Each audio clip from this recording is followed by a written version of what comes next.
Safi, karibu tena double updates popote pale ulipo mtazamaji wangu. Mimi natumai unaendelea vizuri kabisa. Kwenye video hii hapa nitakupeleka moja kwa moja mpaka kwenye bunge. Huko wabunge wanazungumzia mambo muhimu sana leo, na cha ajabu ni kwamba vita ilitokea, na vita yenyewe ilikuwa inahusu majority leader Kimani Ichung'wah kuanza kumtetea yule CS wa fedha, CS wa treasury niseme hivyo. Anaitwa Profesa Ndung'u kama sijakosea.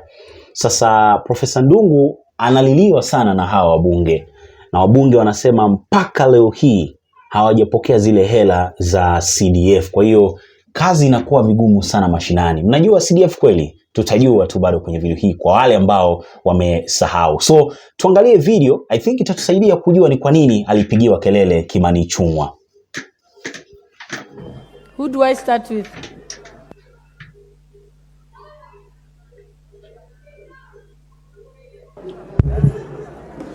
Thank you. Thank you, Honorable Speaker. Allow me to begin by thanking the leader of minority, the Honorable Pio Wandayi, for raising. Honorable Speaker, there are two very loud consultations from the member for Belgut and the member for Keio North, and they are conversing in a language that is not known.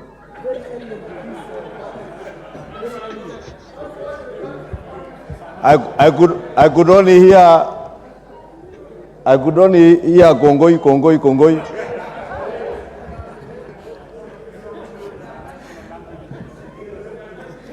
Honorable Speaker, now that I have the attention, Honorable Speaker, I will say, let me first thank the leader of minority for raising this issue, because as the leader of minority says, NGCDF is not a fund for members of parliament.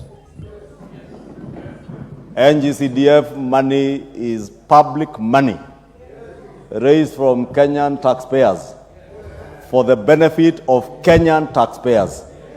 And I must repeat, in the words of the leader of minority, in the interest especially of our hustler children who are awaiting for bursaries to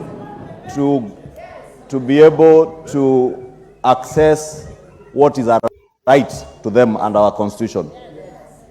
Therefore, Honorable Speaker, I cannot agree more with the leader of minority that NGCDF is a matter that ought to be treated with special attention.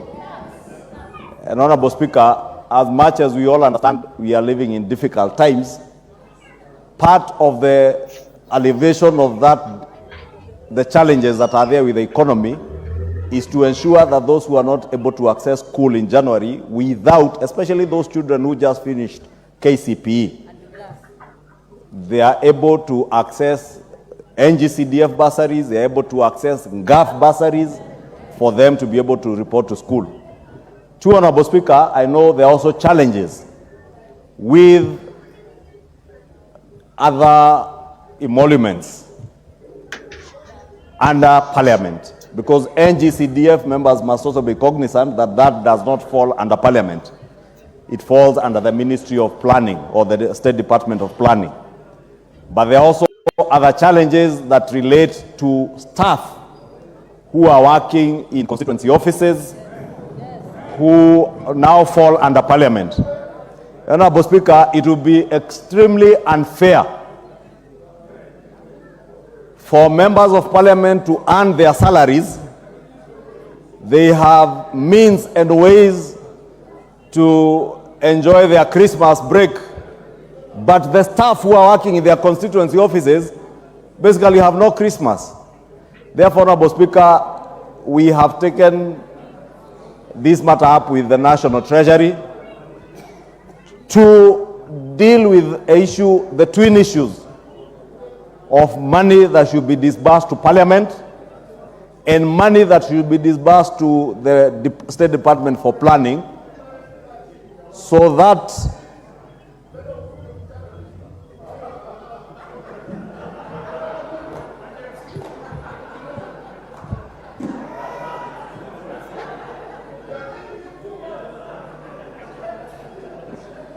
Honorable Speaker, I was waiting for the member for Budalangi to finish with his very loud advisory to the member for Madera. Now that it is done, I am sure I have his attention. That on NGCDF, we cannot afford to compromise, not for the benefit of members of parliament. And we must never make it look to the world like members of parliament have an interest in NGCDF. We only have the interest of the people who sent us here to represent them, not NGCDF. We actually would not care whether there is NGCDF or not if they made sure that bursary money was with the people that we represent. We would not care. Because it is our work to resolve issues that are of concern to the people of Kenya and the people that we represent. Therefore, what the leader of minority is raising is on behalf of the 290 of us who are charged with the responsibility of resolving issues that are of concern to the people. And there is no issue now that is of greater concern to the people than them getting access to education for their children come January.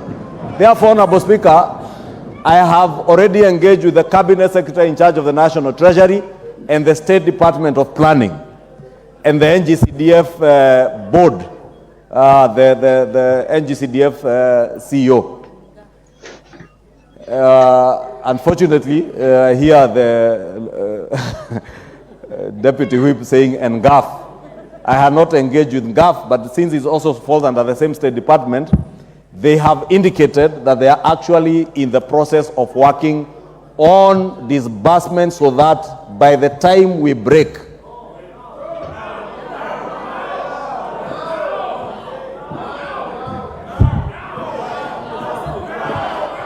now, honorable members, honorable members, honorable members, the point is being made. Yes, Honorable Speaker. Members, proceed, Majority Leader. No, Honorable Speaker. Honorable members, the matter is uncontested. Everyone is in agreement. So just allow the Majority Leader to complete his statement. You know, Honorable Speaker,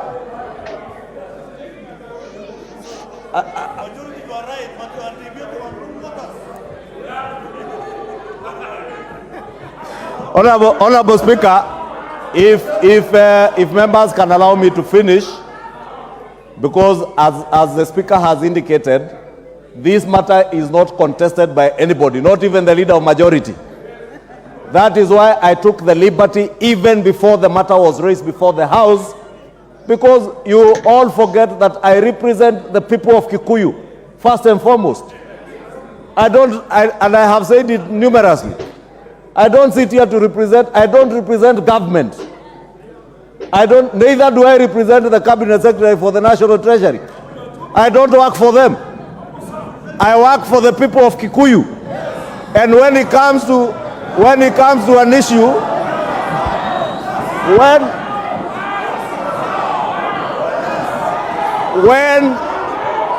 it comes to an issue where there is conflict, when an issue comes where there is conflict between a cabinet secretary, a principal secretary, a chair of a board, or even the CDF CEO, and the people of Kikuyu, the people of Kikuyu take greater precedence than anyone else. That is why I'm pleading with you, you allow me to finish, because what was I saying in conclusion? I have already engaged with the Cabinet Secretary, telling the Cabinet Secretary precisely that there is now a situation where there's a conflict of interest between his work as a Cabinet Secretary and the Principal Secretary in charge of the National Treasury, the Director General in charge of Accounting Services, who is in charge of disbursing money, the Principal Secretary in charge of National Planning, the CDF CEO, and the people of Kikuyu. And I indicated to the Cabinet Secretary that by Thursday listen, as the leader of minority said, without anticipating debate. Without doing what? Without anticipating debate. Honorable Speaker, again without anticipating debate, members will note that the House Business Committee had slotted in a morning sitting on Thursday. And I indicated to the Cabinet Secretary that this House cannot proceed to go on recess on Thursday without clarity as to the exact date, time, when the money not will be disbursed will hit your NGCDF accounts at the constituency level. Lastly, Honorable Speaker, more important,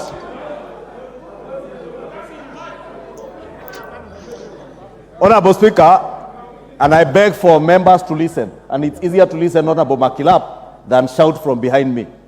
It is easier to lend me your ears and ask the Speaker. That is what happens in the August House. You don't shout from your seat.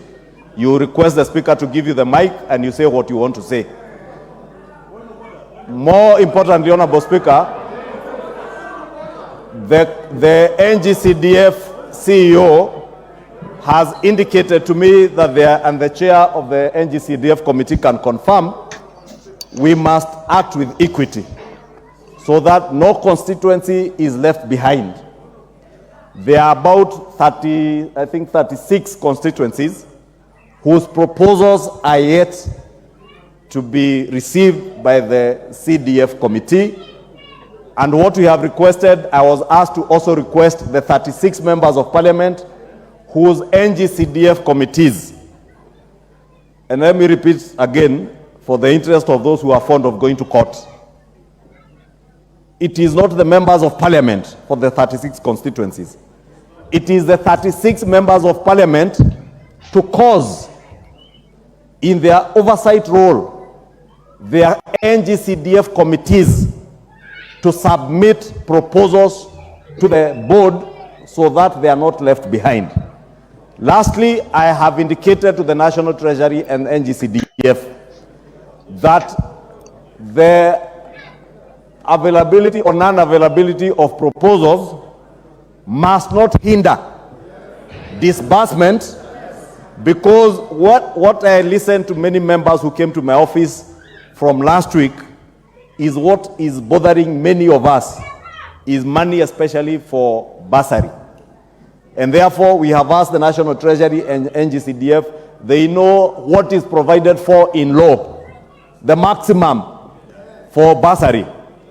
With or without the proposal, we must cause them to disburse at least up to that 40% for bursary, so that by the time our children are breaking from their Christmas break, we have processed the bursaries, or rather the NGCDF committees have received applications, processed bursaries, and they are ready to disburse those bursaries before schools open. Therefore, Honorable Speaker, the Cabinet Secretary is on his way back to the country, because we were speaking on Monday, yesterday, while he was preparing to get back from COP28. And upon his arrival, I should be able to give a progress report on that particular position, either tomorrow afternoon or latest Thursday morning, before we even consider going for a break. Thank you, Honorable Speaker. Just give one more member, then we go to the NGCDF chair. Naam, nimefurahia sana namna ambavyo wabunge wamechanuka. Nadhani sasa hivi washajua kazi yao, kwamba wakienda pale kwenye bunge wanatakiwa kuwatetea kabisa kina nani? Hawa wananchi. Sehemu ambazo wana represent, wanatakiwa kuwatetea. Wanapata kama kitu kinaenda vibaya, una raise issue, wana discuss, wanaona ni namna gani itakuwa solved. Sio issue wa kwenda bungeni na akili ya mimi ni mtu wa William Samoei Ruto, ama labda mimi ni mtu wa Raila Amolo Odinga. Hapana. Unatakiwa ukiingia pale ushajua kwamba bwana, mimi na watu wangu kwenye constituency yangu. Kwa sababu most of the MPs ukiwaangalia kwenye hiyo nyumba, kwanza angalia Kenya Kwanza, achana na Azimio. At least ukiangalia Azimio, wanaweza wakazungumza kitu ambacho kina represent watu wao.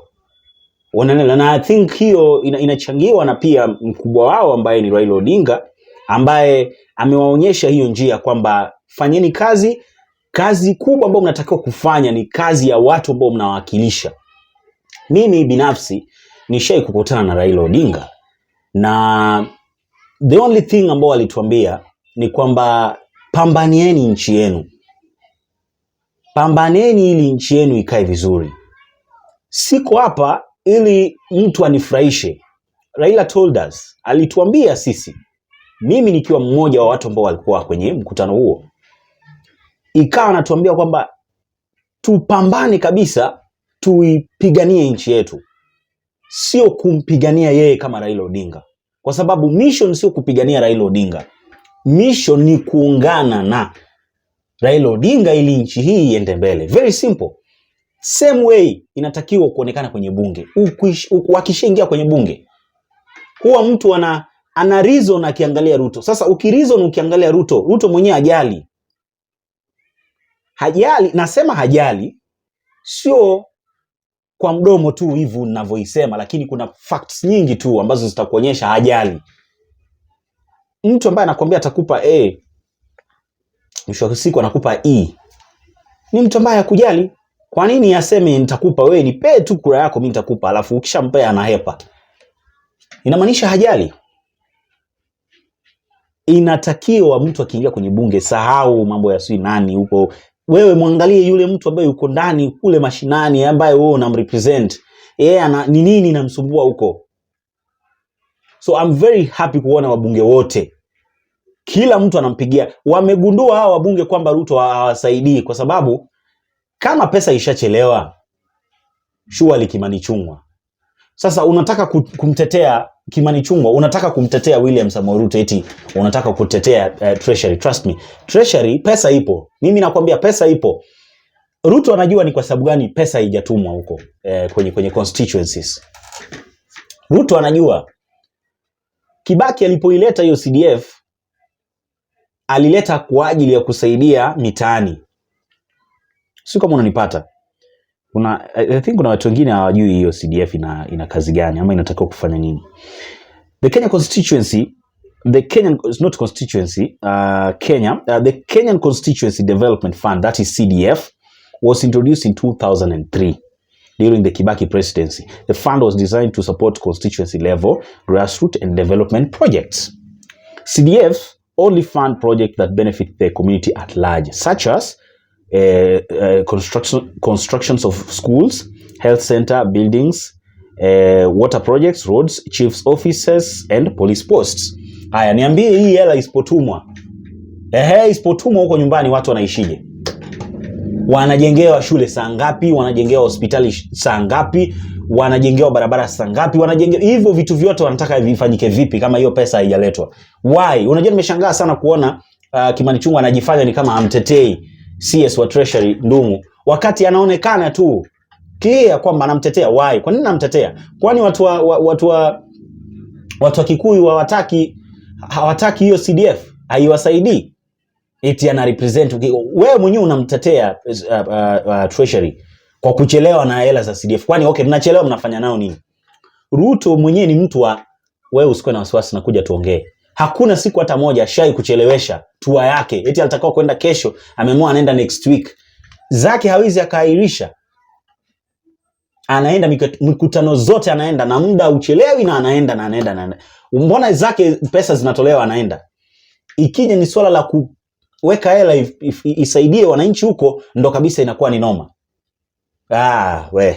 Hatuwezi tukaishi hivyo. Na big shout out kwa wabunge. Wabunge kwanza, wabunge wanataka kupiga strike moja nzuri sana. Nimeona hapa MPs wa kistrike Ngoja niangalie. Kuna hebu niangalie executive program to the detriment of CDF. I think hii video nafaa kuchezea. Wabunge wameamua kama mbaya. No CDF, no parliament. Very simple. No CDF, no, kwa sababu sasa mna discuss nini hapo? Hebu mniambie, nyie wenyewe nataka mniambie. Okay, wana discuss nini kwenye bunge kama hakuna hiyo CDF? Kama kazi yao pale kwenye bunge ni kurepresent wananchi. Wananchi wanataka hiyo pesa ili vitu vitengenezwe. Hawatoi hiyo pesa. Okay, mnaendelea kudiscuss nini kwenye hiyo bunge? Yaani ni kama unaniambia eti bipartisan talks iendelee na Ruto anaendelea kupandisha tax. Ni nini mna discuss kwenye hiyo bipartisan? Ni kazi bure.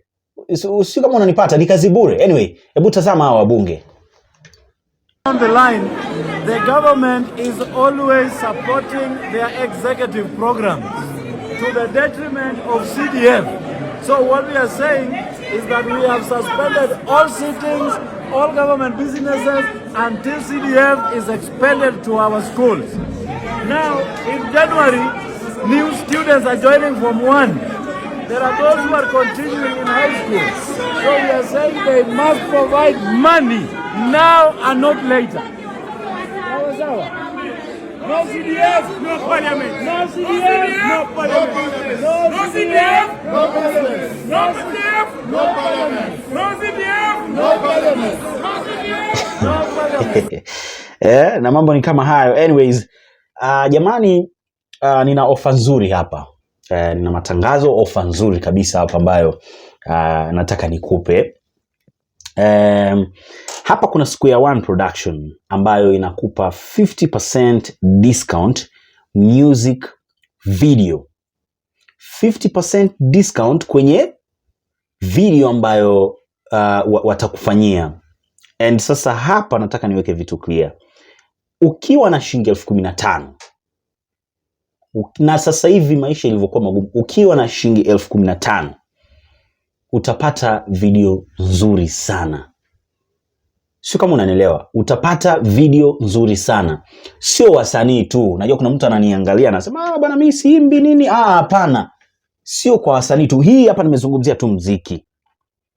Unanielewa Na kuna wale ambao wana end year parties.